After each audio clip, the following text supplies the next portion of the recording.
Timnas Indonesia saat tanpa bola gunakan shape 541. Heat map yang dikeluarkan oleh AFC menunjukkan dominasi super tinggi yang dimiliki oleh Korsel. Kemudian pergantian dilakukan oleh Coach Novo Arianto, mengeluarkan Jahabi Goli, memasukkan Fandi, menciptakan permainan lebih balance terhadap Indonesia.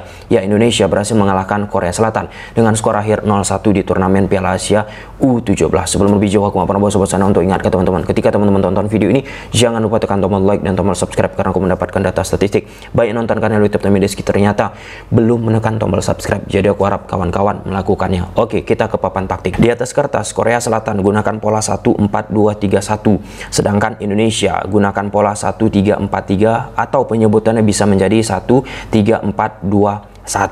Nah, di pertandingan ini Timnas Indonesia bermain pragmatis, lebih banyak menunggu kemudian melakukan yang namanya serangan balik, sehingga struktur bertahan yang dimiliki oleh Indonesia akan terlihat jelas, yaitu 5-4-1. Fabio akan turun ke belakang, Daniel akan turun ke belakang, membantu 3 back sejajar dari Indonesia, Becker, Putu Panji, dan Al Ghazani. Bagi aku, salah satu titik lemah yang dimiliki oleh Indonesia dari sisi defensif yang coba beberapa kali dicecar oleh Korsel lewat overload yang mereka ciptakan, yaitu posisi nomor 16 Al Ghazani. Nanti akan kita kupas. Nah, Nazriel Evandra juga akan ikut bertahan, Alberto alias Beto ikut mundur, Goli juga ikut mundur. Mirza sebagai seorang striker tunggal juga aktif membantu yang namanya pertahanan.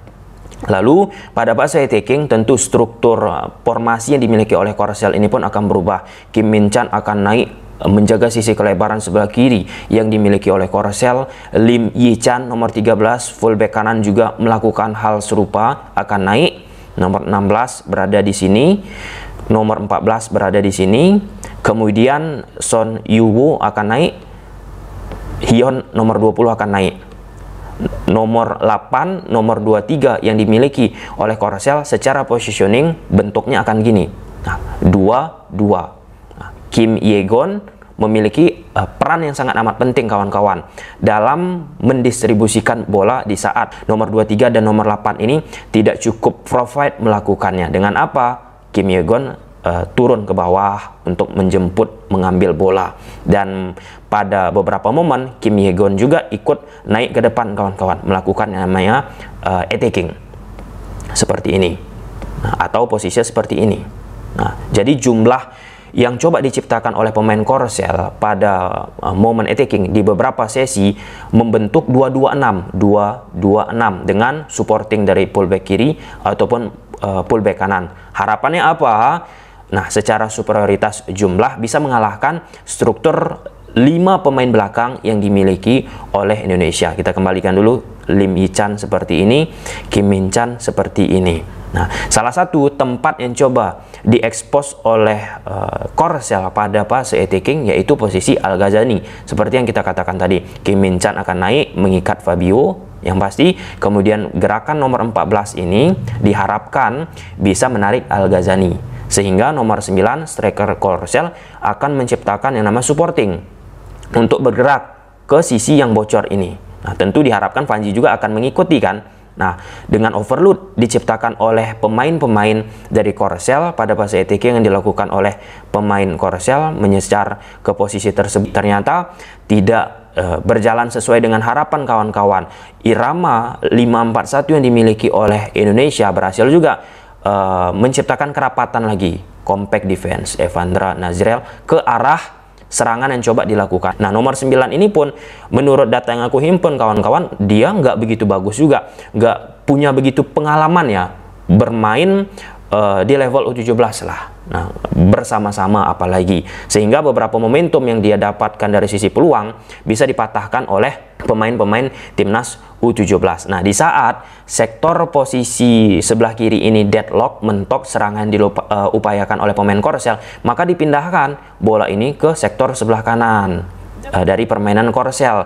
Nah, otomatis ini pun kan menyeret lagi 5-4-1 yang dibangun oleh timnas Indonesia. Tapi secara originalitas kawan-kawan, yang perlu kita garis bawahi, di sektor sebelah kiri Korsel ini coba mereka lebih banyak mengupayakan meletak pemain ketimbang di sektor kanan. Di sektor kanan kadang hanya ada 2 pemain, ya sesekali tercipta 3 pemain, tetapi tidak secara koheren. 5-4-1 Indonesia pun akan bergerak sangat amat disiplin yang pasti secara positioning, ya walaupun ada beberapa momen bocor juga struktur yang dibangun oleh timnas. Nah, salah satu yang aku soroti itu bagaimana sisi defensif yang dimiliki oleh Goli. Di beberapa momen mudah untuk dilewati, mudah untuk dipatahkan oleh pemain dari Korsel, sehingga langsung masuk ke jantung pertahanan yang harusnya Goli secara defensif memiliki atribut untuk membantu Baker ataupun Daniel. Nah, jadi ketika sulit dari sektor sebelah kiri, upaya yang dilakukan oleh Korsel kan beberapa kali bola ini dicecar di posisi Baker.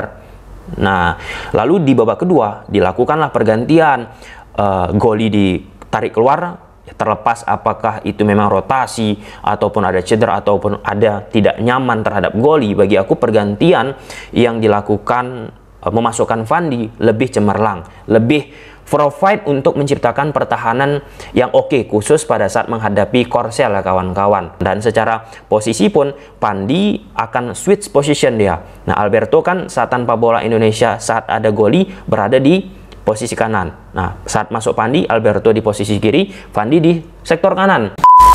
Nah, ini momen build up yang dilakukan oleh Korsel kawan-kawan. Kita sudah melihat jelas ya struktur attacking yang coba diciptakan oleh Korsel 2-2 seperti skematisasi papan taktik yang kita uraikan tadi. Pada momen ini sektor sebelah kiri dari Korsel coba mereka ciptakan yang namanya overload. Min Chan, Kim Jae mengikat itu pemain belakang dari Indonesia. Saat tanpa bola Indonesia gunakan shape 5-4-1. Di saat Min Chan, Kim Jae mengikat pemain Indonesia, akan muncul supporting yang dilakukan nomor 9 dari Korsel lewat tanda panah biru yang tampil di skematisasi ini. Nah, karena sangat amat rapat permainan yang dimiliki oleh timnas Indonesia memaksa bola ini pun dipindahkan ke sektor kanan. Plus, bagaimana sektor tengah ini dimiliki oleh Korsel pun tidak cukup oke sebagai distributor dalam melakukan progresi bola ke depan. Mereka hanya tipis-tipis saja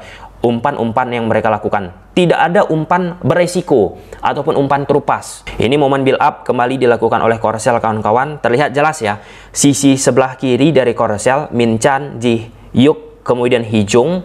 Nah, padat di situ pemain. Nah, untuk mengalahkan defensif dari Indonesia tadi secara jelas. Tetapi realitanya mereka kesulitan untuk mendistribusikan bola tadi ke daerah final third, daerah sentral kawan-kawan. Di sisinya Al-Ghazani. Nah, oleh karenanya bermain dari samping, kiri, kanan menjadi opsi yang dilakukan oleh pemain Korsel. Nah, itu terkonfirmasi kawan-kawan dari heatmap yang dikeluarkan oleh AFC. Lihat tebalnya penyerangan dominasi yang dimiliki oleh Korsel dari sisi attacking, khususnya attacking sebelah kiri kanan luar biasa berwarna merah. Kalau misal dari central progression kawan-kawan masih ada itu bolongnya. Nah, itulah penyebab kenapa aku mengatakan sektor tengah yang diisi oleh Korsel nggak bagus. Jadi pemain-pemain depan dominasi yang dimiliki oleh Korsel tidak begitu adekuat. Nah, lalu Indonesia sangat amat sedikit dari sisi penyerangannya, bahkan masuk ke daerah final third ya sangat amat sedikit, terkonfirmasi dari bar berwarna merah yang tidak terkesan begitu tebal. Nah, ini momen bagaimana penyerangan lagi dilakukan oleh Korsel mengarah sekarang ini di sektor posisi sebelah kanan. Sektor posisi sebelah kiri sangat amat sulit untuk diekspos. Nah, Zahabi Goli yang sering beririsan dengan pemain-pemain Korsel yang pasti kawan-kawan di beberapa momen kerap mudah dieliminasi dari sisi defensif. Di sini Goli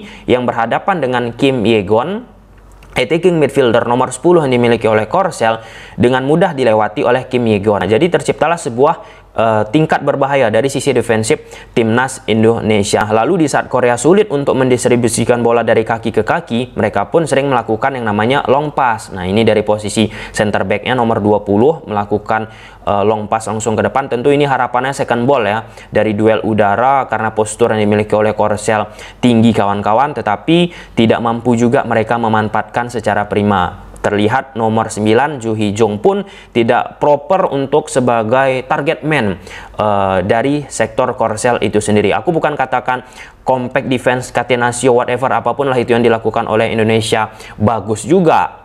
Nah, banyak juga bolong-bolong, tapi memang hoki itu ada juga di Indonesia. Ada momen Ji Hee-jung nomor 9 dari Korsel ini udah sendirian, jaraknya 1 meter dengan gawang Indonesia, tapi miss aja gitu bola yang coba ditendang oleh pemain Korsel. Nah, ini momen kiper dari Korsel pun sudah keluar dari posisinya, dia melakukan yang namanya long pass. Lagi dan lagi harapannya memanfaatkan second ball. Nah, di sini Ji Hee-jung nomor 9 dari Korsel nggak mampu secara efektif memanfaatkan apa yang dilakukan oleh dari Korsel. Nah, perlu kita catat juga berdasarkan data yang aku dapat ya, Indonesia di turnamen ini menjadi negara dengan postur tubuh terendah di nomor 2. Artinya jika Korsel secara lebih efektif lagi, lebih prominent untuk memanfaatkan posturnya lewat bola-bola crossing, harusnya bisa menyulitkan. Tapi ya nggak secara tegas juga kan. Sepanjang 90 menit ini mereka banyak mendapatkan peluang dari bola atas. Malah cenderung dari bola kaki ke kaki, bola di kaki mereka mendapatkan peluang. Di babak kedua dilakukan pergantian. Fandi dimasukkan Coach Noppa, kemudian menarik keluar Jahabi Goli. Nah, secara positioning pun Fandi digeser di posisi kanan. Alberto yang di posisi kanan di babak pertama dipindahkan di posisi sebelah kiri dengan struktur bertahan tetap 5-4-1. Nah, dengan dimasukkan Fandi lebih cair, lebih fluid nih timnas Indonesia. Baik itu dari sisi defensif pun termasuk dari sisi attacking. Nah, di sini Korsel pun melakukan side to side lagi dari kiri ke kanan karena mereka sulit untuk melakukan yang namanya progresi kawan-kawan. Nah, ini momen Fandi ikut membantu yang namanya pertahanan. Indonesia menang jumlah kawan-kawan 4-2, memaksa Kim Min Chan fullback sebelah kiri yang dimiliki oleh Korsel melakukan back pass lagi, side to side dilakukan lagi dan lagi oleh Korsel. Terjaga 5-4-1 yang dimiliki oleh Indonesia. Kemudian timnas Indonesia pada fase mereka proaktif di beberapa momen menguasai bola, sebenarnya mereka pun nggak cukup baik ya dalam ball position kawan-kawan. Nah, di momen ini Korsel awalnya coba langsung melakukan high press. Nah, dikala high press dilakukan oleh Korsel, timnas Indonesia melakukan yang namanya kesalahan.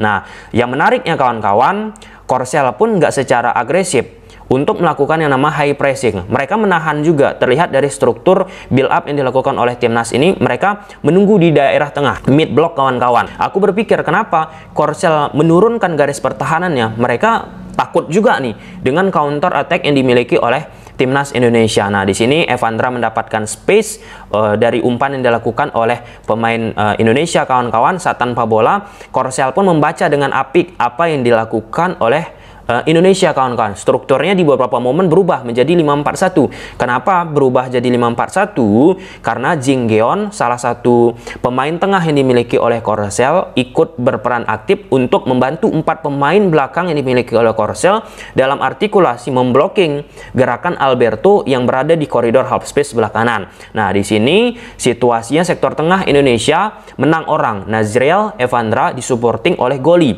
Jadinya Evandra bisa melakukan progresi bola, dan sisi yang dimanfaatkan oleh Indonesia yaitu posisi dari Alberto yang melakukan pergerakan tanpa bola. Tetapi pembacaan yang dilakukan oleh Jin Geon berhasil mematahkan serangan dari Korea Selatan kawan-kawan. Lalu ada satu case peluang yang didapatkan oleh Indonesia lewat direct transition. Nah, di sini posisinya 5-4-1, struktur timnas tetap dipertahankan, dan Korsel untuk di posisi sebelah kiri di satu momen mereka kalah orang 2 versus 3. Nah, ketika kalah orang dengan rapatnya posisi pemain timnas Indonesia mematahkan upaya yang dilakukan oleh Korsel. Lalu ada kesempatan transisi yang dilakukan oleh timnas lewat Mirja, tetapi Mirja sebagai striker nomor 9 tidak cukup apik di pertandingan ini penampilannya. Selain pergantian dilakukan Fandi, dimasukkan lagi Raffi ya, dan pemain-pemain di babak kedua kawan-kawan mempertebal itu keseimbangan permainan timnas Indonesia. Dan salah satu yang aku suka itu pembacaan sih. Pergantian dilakukan oleh Coach Noppa.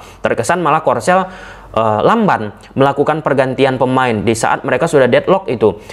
Sektor tengahnya nggak ada kreativitas yang cukup tinggi. Dan satu gol Indonesia tercipta awalnya dari throw in yang dilakukan oleh Indonesia, kemudian interception dilakukan oleh pemain Korsel tidak prima, jatuh ke kaki Fandi yang dimasukkan di babak kedua yang sudah kita katakan tadi. Kemudian Matthew Baker melakukan sedikit sentuhan kawan-kawan, dan ya, bola tersebut terkena ke tangan dari pemain Korsel. Lewat tendangan penalti, Evandra berhasil memanfaatkan rebound menjadi gol. Kesimpulan kawan-kawan, Korea dari sisi kreativitas sangat amat minor. Banyak pemain-pemain yang baru pertama diberi kesempatan nggak bisa menunjukkan permainan yang oke. Kemudian yang kedua, dari sisi pertahanan Indonesia sangat amat proper meskipun ada di beberapa momen bocor. Kemudian ketiga, pergantian yang dilakukan oleh Coach Nova sangat amat luar biasa yang bisa menciptakan kestabilan permainan dari timnas. Gimana menurut kawan-kawan? Silahkan tulis di kolom komentar. Bye.